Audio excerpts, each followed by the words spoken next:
yesterday's lecture what we did was looked at the one dimensional chain of hydrogen atoms in greater detail, and we also looked at slightly different pictures of the one dimensional chain, where we were looking at, for example, the one dimensional chain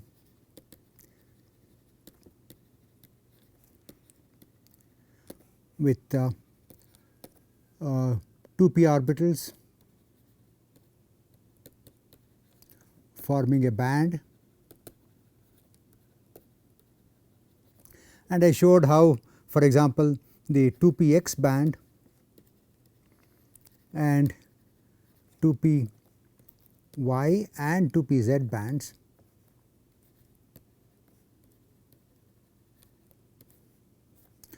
where x is the chain axis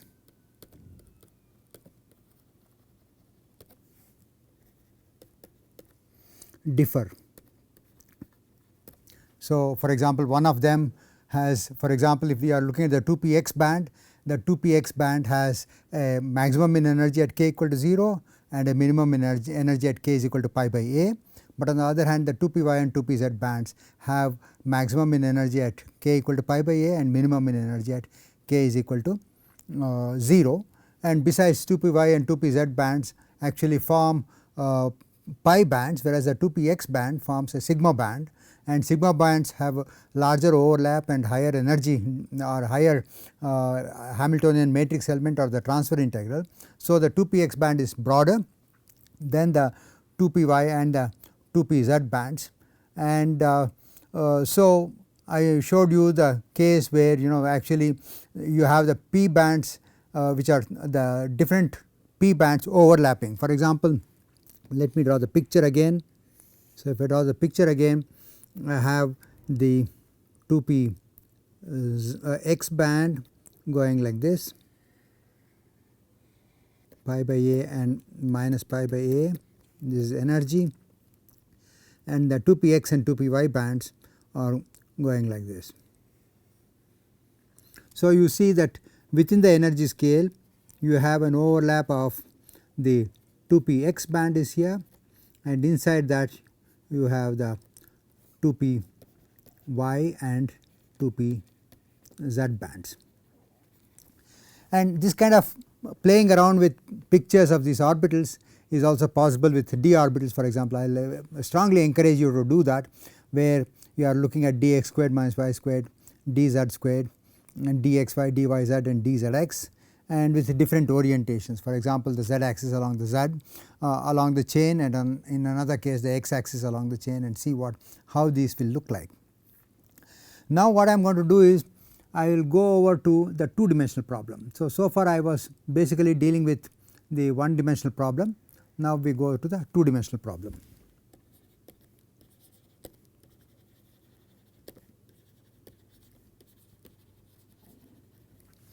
Here the lattice is actually consisting of two constants, the lattice constants, which are a and b, and for simplicity what we will do is we will take both of them to be the same. It is not necessary.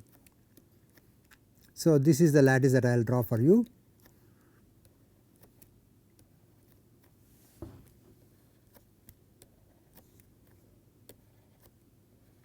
So, I have an x axis here and a y axis here, and if I have, say, the lattice constant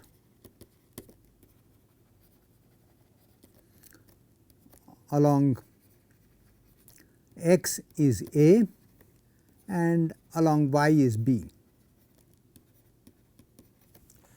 then what happens is that you have a wave function which depends upon psi of x comma y, and I can make a translation by, say, let us say m times a along x axis and n times b along y axis.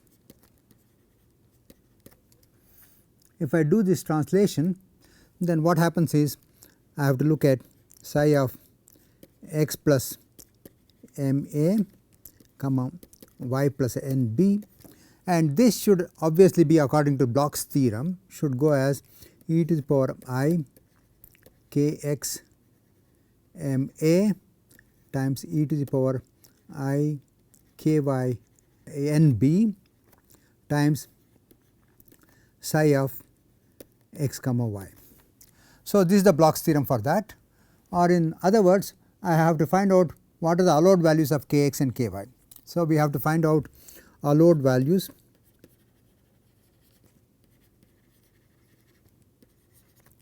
of kx and ky.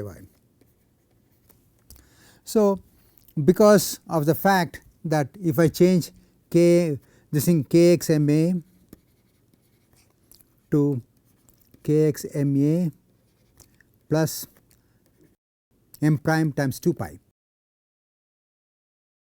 the wave function does not change, the function should remain the same, the function will remain the same,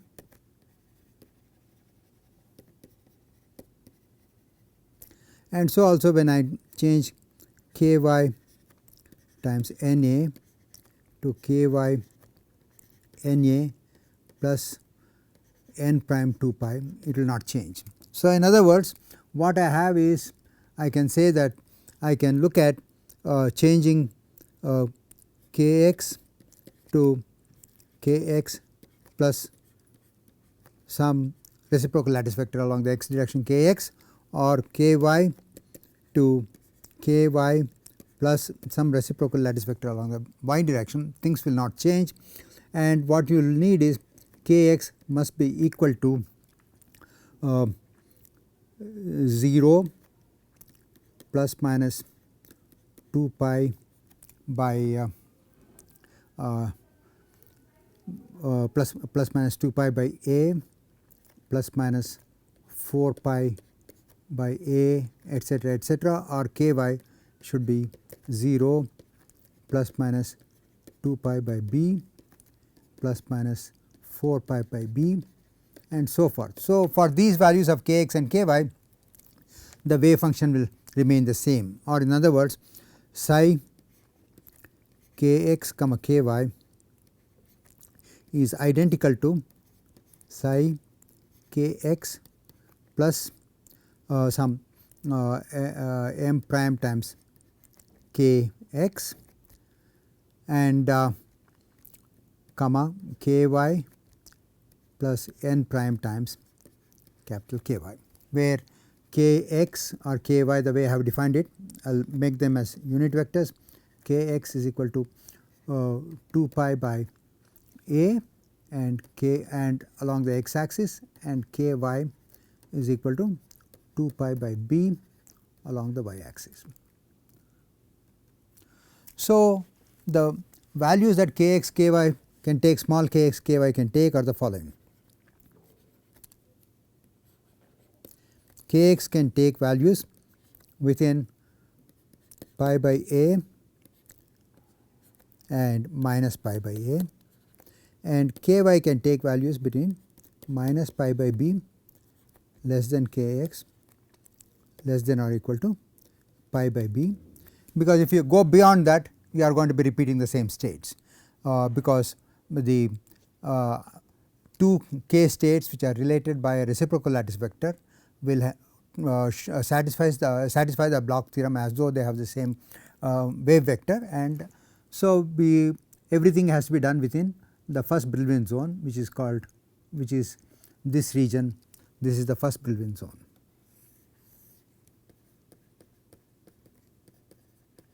Or I can actually write this first Brillouin zone in a k and the lattice in the k space, which is the following.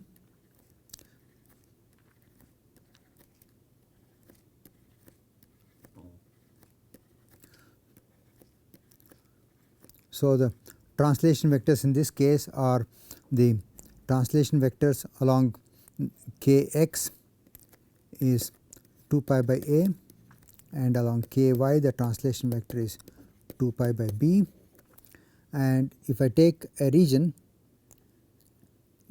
which is obtained by actually drawing perpendicular bisectors of the line connecting the chosen site with its nearest neighbor sites. then the lowest energy, the lowest volume, that is, or the lowest area, that is the least area that is enclosed by a figure by drawing such is called the first Brillouin zone. And in this case what I can show you is that because I have the open boundary condition on one side and the closed boundary condition on the other side, what I will be having is the following. So, if this side is the open boundary condition and this side is the open boundary condition, the other two sides are closed boundary conditions, in the sense that you cannot take the k points lying right on the edge, because you will be repeating the states. Okay. Now, after having said how the Brillouin zones will look like and how the reciprocal lattice is constructed in the case of the two dimensional lattice, now let us look at pictures of energy bands. Okay. For example, let me look at, I can now think of two different I can think of many different values of kx and ky.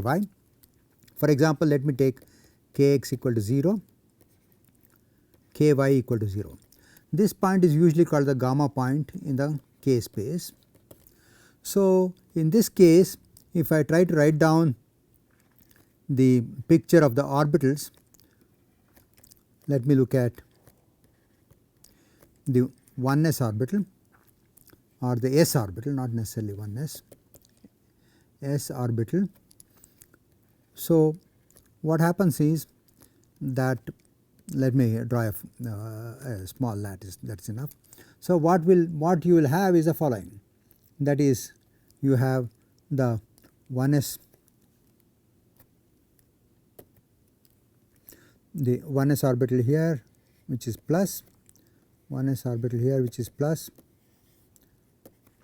plus, plus, because you see that e to the power I k y times the a n times b is 1, and e to the power I k x times m times a is also 1, because k x and k y both are 0. So, the phase of all the states are the same, and they also have the coefficient 1. Okay. So, now you will see that this will be plus, plus, plus, plus, plus, plus, plus, plus, plus, plus, plus, plus, plus.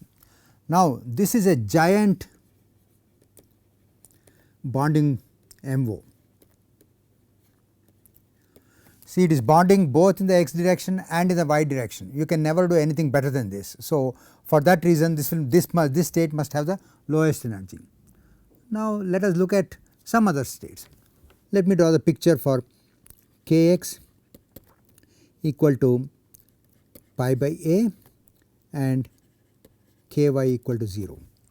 So, kx equal to pi by a means that the phase of the wave function is changing, that is, the wave function is becoming plus and minus alternately along the x axis, but along the y axis, because ky equal to 0, it will continue to be the same phase along the y axis. So, because of that, what we have is the following. We can draw the picture of the MO correspond to this as plus minus, plus minus, plus, and on this axis the phase does not change because ky is equal to 0. So, I have plus, minus, plus, minus, plus, plus, minus, plus, minus, plus, plus, minus, plus, minus, plus. So, this is bonding in y direction, anti-bonding in x direction. So, this will have an energy which is somewhere, you can say, almost close to 0, because if you assume A equal to B, then what will happen is that the bonding and the anti-bonding interactions are roughly the same, and so you can say that the energy is 0 of this particular state. Now, if you want to have the highest energy state, then what happens is you have to look at kx equal to pi by a and ky equal to pi by a. So that the wave function is changing sign both along the x axis and along the y axis. So, if I want to draw this state, I can draw this here. I will have a plus minus plus minus plus minus, and then I have a minus plus minus plus minus plus, and then I will have a plus minus plus minus plus minus, and a minus plus minus plus minus plus. So, this is a giant anti-bonding molecular orbital. It is anti-bonding both along the x axis and along the y axis. So, this will have the highest energy because this is a giant anti-bonding MO and has the highest energy.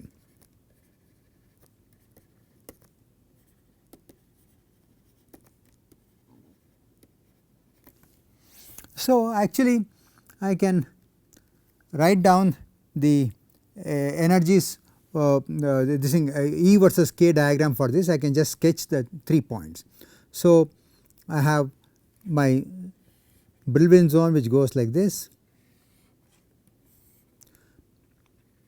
I have the gamma point which is 0, 0. Then I have gone to the point. So, this is the x axis and this is the y axis. Then I went to the case where x axis is pi by a and y axis is 0. So, that was a point, and the third point was the both x and y, I think, yeah, ky equal to 0. So,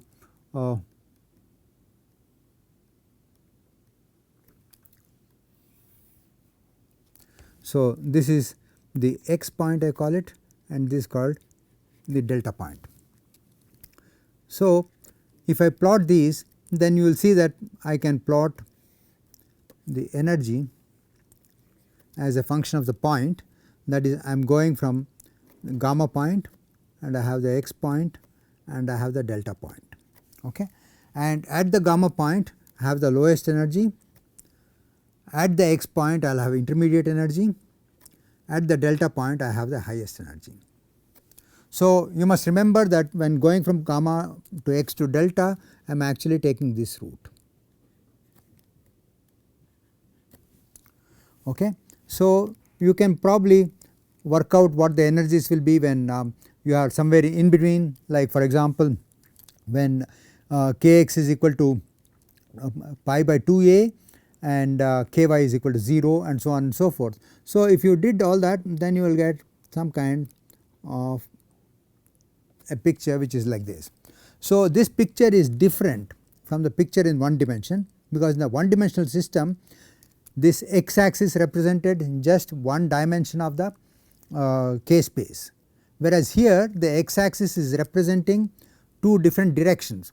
So, I can actually draw lines here to show that they are different. So, the first panel is different from the second panel. First panel is in one direction, the second panel is in a different direction, and then I can also come back in this direction, that is I can do routing. So, if I come back in that direction, then what will happen is I go to a delta point and then I have come back to gamma point, then probably the energy will come down in some other fashion. Okay. So, this is a complete round trip in the two dimensional Brillouin zone. I have gone from gamma point to x point to delta point, and this is just a representative one. Okay. And this is for the s orbitals, s band. Now, let us see what will happen to the px band, for example, if I am looking at the px and the py, because see in this case all the three will be unique, because the lattice constant along x is a, lattice constant along y is b, and lattice constant along z. It is only a two dimensional system. So, there is no z or third dimension. So, now let me look at px orbital and how will the band be in two dimensions. So, to see this px orbital, let me call this the x axis and the y axis, okay, and let me take the same points kx equal to 0, ky equal to 0. So, it means the following, that is I am having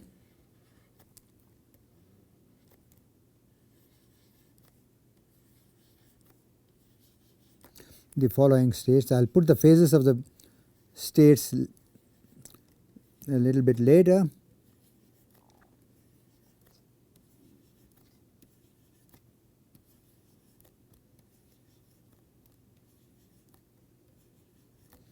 So, because kx equal to 0, along the x axis the right side lobe is always positive and the left side lobe is always negative for the px orbital, and it does not change when you go from one y level to another y level and so on and so forth.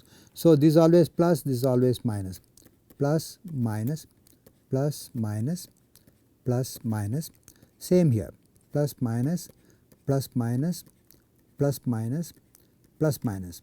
So, what I am actually plotting is the atomic orbital coefficients of the block or tight binding orbital with kx equal to 0, ky equal to 0 in the 2-dimensional lattice. Now, let us look at what the overlaps are like. So, you see that x axis you have sigma overlaps which are anti-bonding.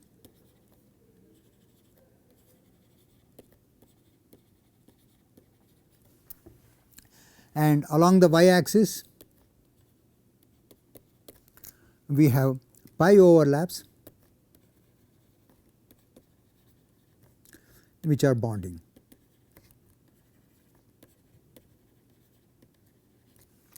So, if I were to look at what happens to the energy at kx equal to 0 and ky equal to 0 for a p band, let me use a different color on the same thing. So, let me look at p band. I have looked at px band. I have to be careful in actually writing what the px band is. So, at kx equal to 0, ky equal to 0, it will not be the lowest energy. The lowest energy is when it is bonding along both the x axis and the y axis, and it has not happened here. So, this energy is going to be somewhere higher than the minimum possible energy for the px band. Now, let us see what happens when kx equal to pi by a and ky equal to 0. So, kx equal to pi by a, the wave function is alternately changing sign and going from one side to the neighboring side, and so what we have is this px orbital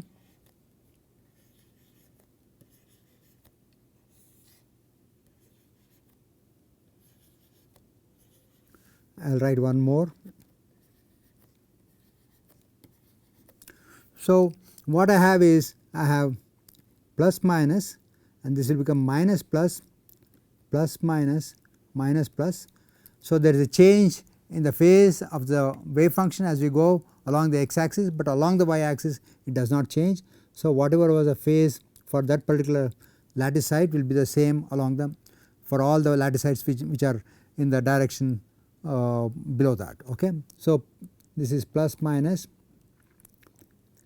minus plus, plus minus, minus plus, and this again plus minus, minus plus, plus minus, minus plus, plus minus, minus plus, plus minus, minus plus. Now, what do I have here is very interesting. You have sigma bonding along the x axis in all the layers, in all the one dimensional chains, and you have pi bonding along the y axis. So, this is sigma bonding along x axis and pi bonding along y axis. Okay, so, and if B is greater than A, then both sigma px and pi px will have lower energy than corresponding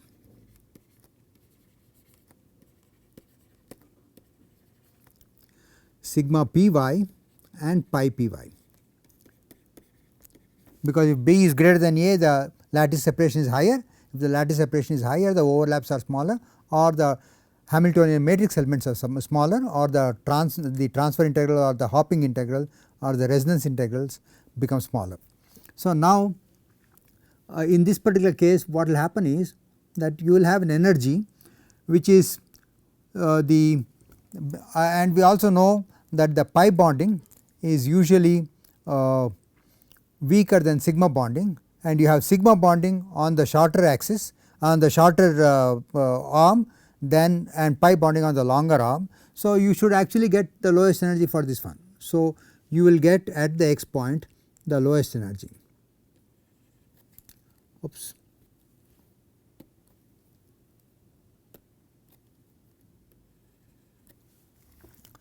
Now, what happens at the delta point? At the delta point, we have kx equal to pi by a,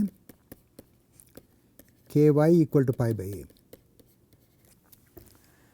Now, when kx is equal to pi by a and ky is equal to pi by a, then the wave function is going to be changing sign both along the x axis and the along the y axis when you go from a particular site to its neighbor, either along x or along y. So, the wave functions will go like this.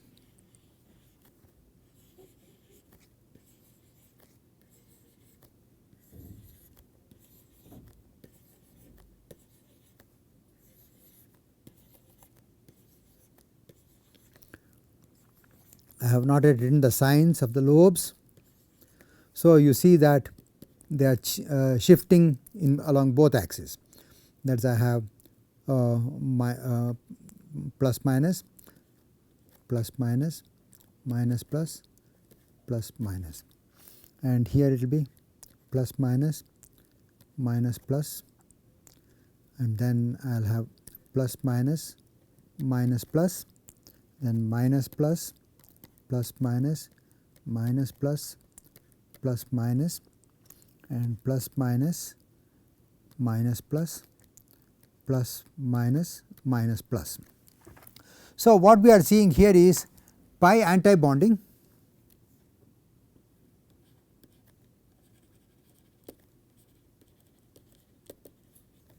which is also called pi star if you want, along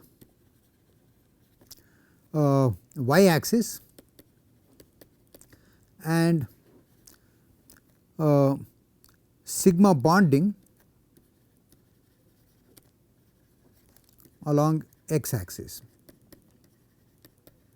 So, because sigma bonding is stronger than pi anti bonding, you will have a negative energy for this state, but just below the 0 of energy. So, what you will get will be for the delta point, you will have an energy which is somewhere in between. Okay. So, I am just doing it schematically. So, the bandwidths are very different and one has to calculate the bandwidths, and so do not take the bandwidths literally, but just remember that the delta energy is higher than the x energy and lower than the gamma energy, and the gamma again will be the same here. So, this is the third panel. So, if I look at the px orbital, the energy levels will go like this. Okay, so, this is another band structure for the px band. Now, let me see what happens when I go to the py band.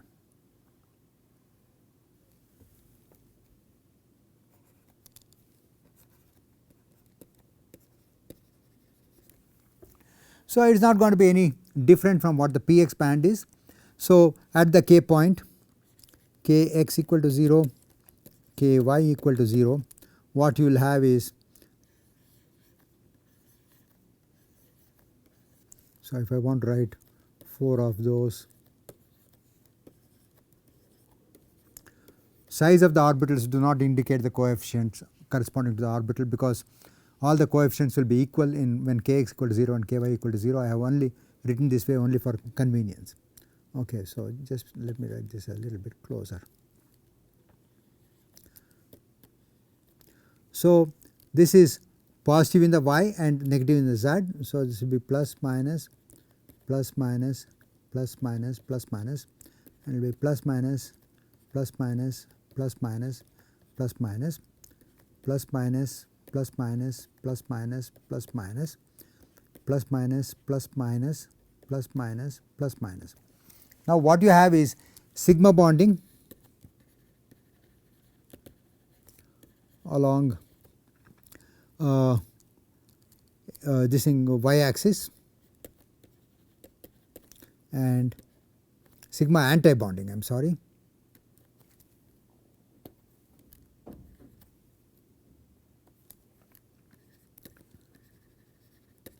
and pi bonding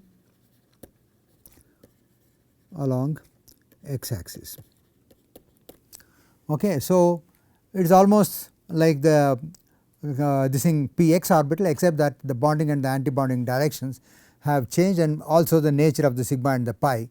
And you can do the similar things, and if A were to be equal to B, then you would see that the px and the py bonds bands will continue to be degenerate, so that I can just write it down as this way.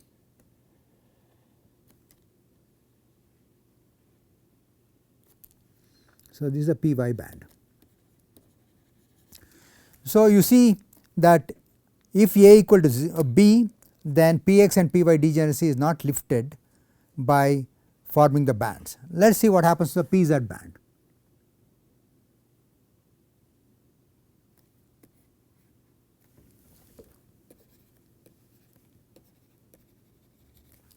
For looking at the pz band, let us look at the gamma point, kx equal to 0, ky equal to 0. Okay, so I have the xy plane here, and the orbitals are all coming out of the plane.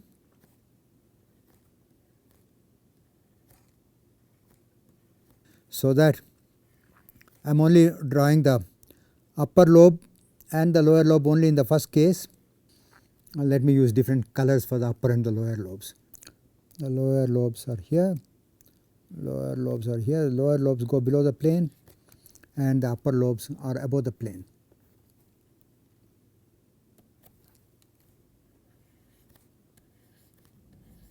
So this will be plus and minus, because above the plane z axis is positive, the z coordinate is positive, so it will be plus. So I will have plus minus plus minus, and the same thing will happen here, plus minus plus minus plus minus plus minus. So this lobe, the node is on the xy plane, and the lobe of plus lobe is above the plane and minus lobe is below the plane. So the same thing will happen here.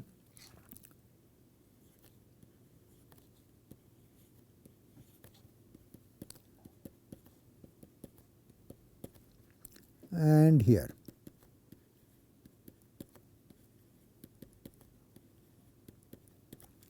So what will happen is you have a giant pi bonding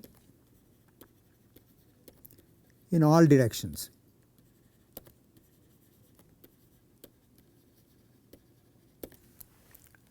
Okay. So again, if you take kx equal to pi by a and ky equal to 0, you will have pi anti-bonding in x direction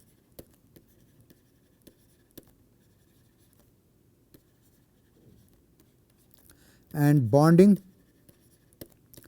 along y, and you take kx.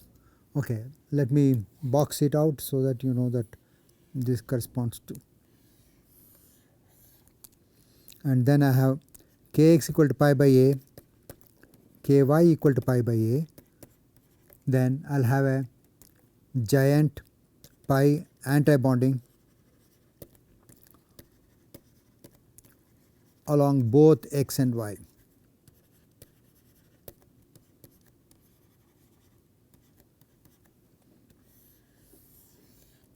So, you will have the highest energy at the delta point and the lowest energy at the gamma point, and in between you will have a energy which is in between the two.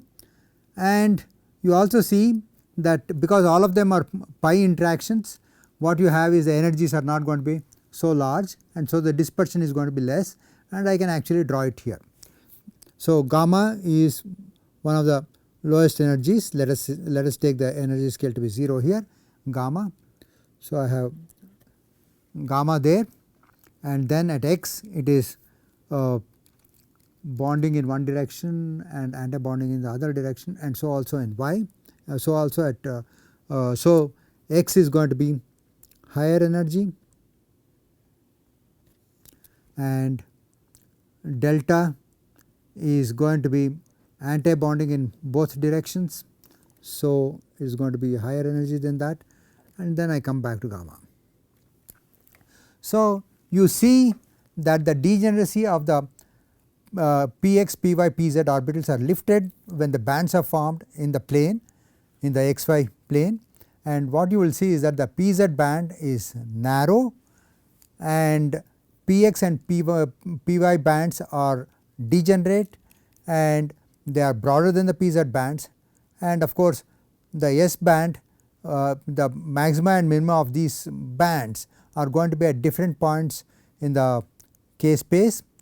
The S band and the the S band and the PZ band have the minima at gamma and the maximum energy at delta, whereas the Px and Py bands have the minimum energy at the x point and maximum energy at gamma and the delta points. So in the next lecture what we will do is we will try to find out, we have only found the energy levels at specified points or along a particular contour in the xy plane, but in order to understand the system you must be able to get all the energy levels or all the eigenstates at all the k points, at least for some bands. So that is how we will do it, is going to be discussed in my next talk.